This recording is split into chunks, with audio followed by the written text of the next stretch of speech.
대만은 세계가 부러워하는 1등 기업 때문에 국민들은 전기를 쓸 수 없고 논에 물을 댈 수 없는 지경입니다. 정전이 일상화되고 있죠. 이유가 뭘까요? 경제 위기? 아닙니다. 대만 경제는 사상 최고예요. 범인은 단 하나, TSMC입니다. 스마트폰 칩의 70%가 이 회사 제품이에요. 시가총액 2,200조 원. 대만 경제 전체보다 큰 회사죠. 이코노미스트는 이걸 포모사, 독감이라 불렀습니다. 성공이 전염병처럼 나라를 병들게 한다는 뜻이죠. 오늘 우리는 첫째, TSMC가 얼마나 거대한 괴물인지 숫자로 확인하고, 둘째, 이 기업이 대만의 전기, 물, 사람, 집값까지 어떻게 싹쓸이 하는지 들여다보겠습니다. 마지막으로 우리나라는 어떤지 함께 고민해 보겠습니다. 자, 그럼 시작해 볼까요? 시작 전 구독과 좋아요는 사랑입니다. 2025년 2분기 기준 TSMC는 전 세계 반도체 위탁 생산 시장의 70.2%를 차지하고 있어요. 2위 삼성이 겨우 7.3%니까 거의 10배 차이죠. 3나노, 5나노 같은 최첨단 반도체는 TSMC가 90%를 독점하고 있고요. 여러분이 쓰는 아이폰, 맥북, 엔비디아 그래픽카드 전부 TSMC 제품입니다. 한번 상상해 보세요. 우리나라 경제 전체 규모가 100이라고 칩시다. 그런데 단 하나의 회사 시가총액이 150이에요. 이게 지금 대만 상황입니다. 더 기가 막힌 건 외국인 투자자들이 보유한 TSMC 주식 가치가 8,640억 달러인데 대만 정부 외환 보유고는 5,776억 달러밖에 안 된다는 거예요. 한 회사에 외국인들이 박아놓은 돈이 국가 금고보다 50%더 많은 겁니다.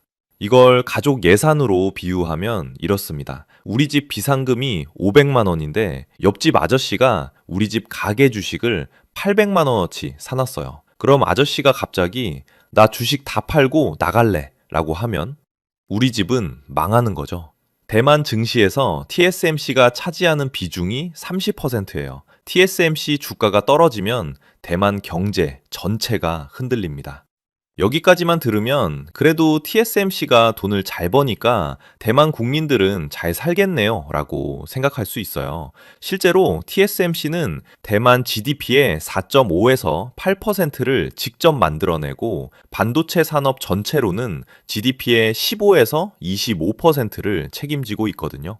그래서 진짜 문제는 바로 이 지점에서 시작됩니다. 문제를 3개로 짚어보겠습니다. 첫 번째, 전기를 엄청 씁니다. TSMC는 현재 대만 전체 전기의 8에서 9%를 쓰고 있어요. 대만 인구 2,300만 명 중 580만 명이 1년간 쓰는 전기량과 같죠. 그런데 2030년이 되면 23.7%를 쓸 거라고 전망돼요. 나라 전기의 거의 4분의 1을 한 회사가 먹어치우는 겁니다. 왜 이렇게 많은 전기가 필요할까요? 반도체를 만드는 EUV 장비 때문이에요. TSMC는 이 장비를 약 200대 가지고 있는데 한 대당 1메가와트, 그러니까 일반 가정집 1000가구가 동시에 쓰는 전기량을 먹어요. 문제는 대만 정부가 2025년 5월에 마지막 원전을 완전히 닫았다는 거예요. TSMC의 전기 소비는 폭발적으로 늘어나는데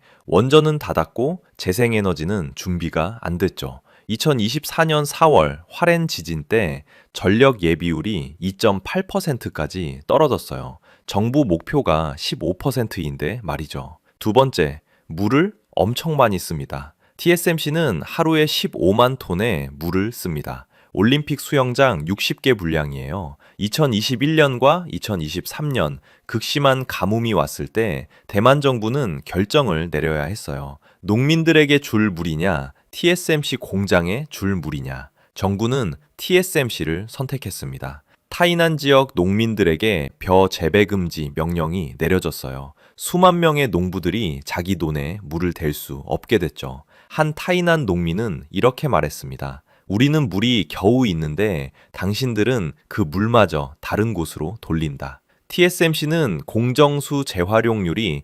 86.7%라고 자랑하지만 생산량이 너무 빠르게 늘어나서 총 물 사용량은 오히려 25.2%나 증가했어요.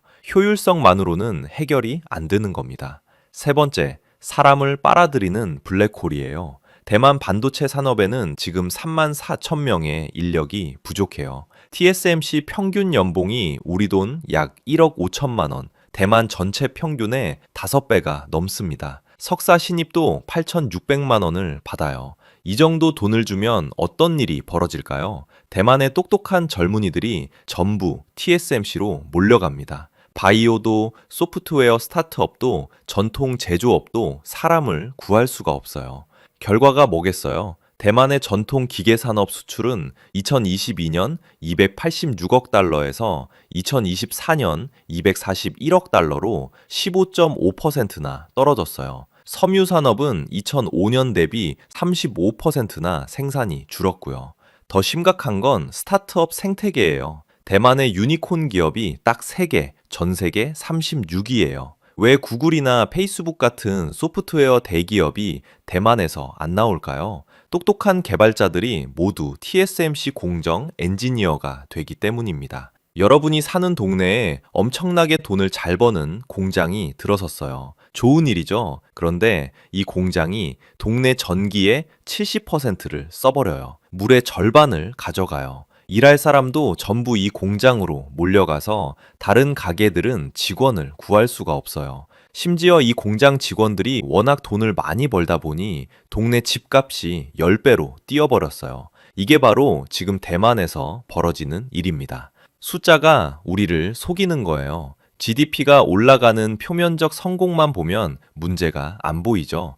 TSMC가 바로 대만 경제의 블랙홀이에요. 주변 산업을 모조리 집어삼키고 있습니다. 자, 그럼 이런 상황을 극복한 나라가 있을까요? 바로 핀란드입니다. 1990년대 후반부터 2000년대 중반까지 핀란드에는 노키아가 있었어요. 핀란드 GDP 성장의 25%를 혼자 만들어냈죠. 그런데 2007년 아이폰이 나오면서 노키아는 몰락했고 핀란드 경제는 다른 북유럽 국가들보다 훨씬 심각한 침체에 빠졌어요. 핀란드 정부는 절대 다시는 한 기업에 의존하지 않겠다고 결심했어요. 스타트업 생태계에 엄청난 투자를 쏟아부었죠. 결과적으로 슈퍼셀, 로비오, 볼트 같은 다양한 기업들을 만들어냈습니다. 노키아 하나가 무너져도 나라 전체가 흔들리지 않는 구조를 만든 거예요.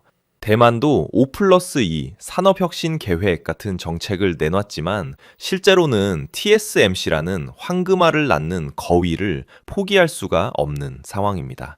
여기까지 들으면 그럼 TSMC를 없애버리면 되는 거 아냐? 라고 생각할 수 있어요.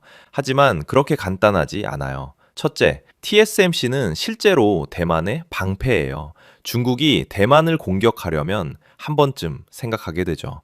TSMC 공장을 부수면 우리도 첨단 반도체를 못 받는 거 아냐? 이걸 실리콘 실드라고 불러요. 대만의 반도체 공급이 끊기면 글로벌 경제에 10조 달러의 손실이 발생한다고 해요. 둘째, TSMC 직원이 약 7만 7천 명이고 협력업체까지 합치면 수십만 명이 이 생태계에서 먹고 삽니다. 셋째, TSMC가 만드는 첨단 반도체 덕분에 AI가 발전하고 전기차 성능이 좋아지고 의료기기가 정밀해졌어요. 그래서 문제는 TSMC를 없애자가 아니라 어떻게 하면 TSMC와 다른 산업이 함께 살 수 있게 할까입니다. 여기까지 대만 이야기를 들으면서 우리나라는 괜찮을 거야 라고 생각하지 않으셨나요? 정말 그럴까요? 삼성전자는 한국 증시의 약 25%를 차지하고 있어요. 한국 수출의 20%가 반도체예요. 자동차와 석유 제품까지 합치면 거의 절반이죠. 우리도 대만과 크게 다르지 않습니다. 판교 테크노밸리를 생각해 보세요. 네이버, 카카오가 들어서면서 판교 집값이 얼마나 올랐나요? 서울 강남은요? 평범한 직장인이 30년을 모아도 집 한 채 사기 힘든 현실, 대만 타이페이하고 똑같습니다. 명문대 졸업생들은 삼성, SK, 현대차, 네이버, 카카오로 몰리죠. 바이오 벤처나 중소제조업은 사람 구하기가 하늘의 별 따기예요. 한국 출산율은 0.72명, 대만보다 더 낮은 세계 최저입니다. 대만이 우리에게 주는 교훈은 명확합니다. 첫째, 몇몇 대기업에 너무 의존하면 위험합니다. 핀란드는 노키아가 무너지면서 배웠어요. 대만은 지금 TSMC 때문에 고통받고 있고요. 우리는 언제 배울 건가요? 둘째, 개인도 준비해야 합니다. 대기업이 영원할 거라 생각하지 마세요. 노키아 직원들도 그렇게 생각했거든요. 기술과 경력을 다양하게 쌓으세요. 학생이라면 모두가 가는 길만 따라가지 마세요. 셋째, 부동산 환상을 버려야 해요. 집값이 계속 오를 거라는 믿음, 아파트 한 채면 노후가 보장된다는 생각, 이런 게 대만을 망쳤어요. 집은 사는 곳이지 투자 수단이 아니에요. 집값이 올라가서 나만 부자 되면 뭐예요? 내 자식들은 그 비싼 집을 어떻게 살 건데요? 마지막으로 가장 중요한 교훈입니다. 성공에 취하면 위험이 보이지 않는다는 거예요. TSMC는 성공했어요. 삼성도 성공했어요. 하지만 그 성공이 영원할 거라는 보장은 없습니다. 더 중요한 건 그 성공의 대가로 우리가 뭘 잃고 있는지 냉정하게 봐야 한다는 거예요. 대만 사람들은 지금 후회하고 있어요. 20년 전에 알았으면 좋았을 텐데. 우리는 지금 알았어요. 대만의 사례를 통해서요. 그럼 우리는 뭘 할 건가요? 똑같은 실수를 반복할 건가요? 삼성, SK, 현대차, 이 회사들이 대한민국의 자랑인 건 맞아요. 하지만 그것들이 대한민국의 전부가 되어서는 안 됩니다. 한 그루의 거대한 나무만 있는 숲은 취약해요. 그 나무가 쓰러지면 숲 전체가 무너져요. 크고 작은 나무들이 다양하게 자라는 숲이 건강한 거예요. 대만의 이야기는 남의 일이 아니라 우리의 미래일 수 있습니다. 지금 우리가 어떤 선택을 하느냐에 따라 10년 후, 20년 후 우리 모습이 결정될 거예요. 오늘 내용 좋으셨다면 보통의 경제학 구독, 좋아요 부탁드립니다. 감사합니다.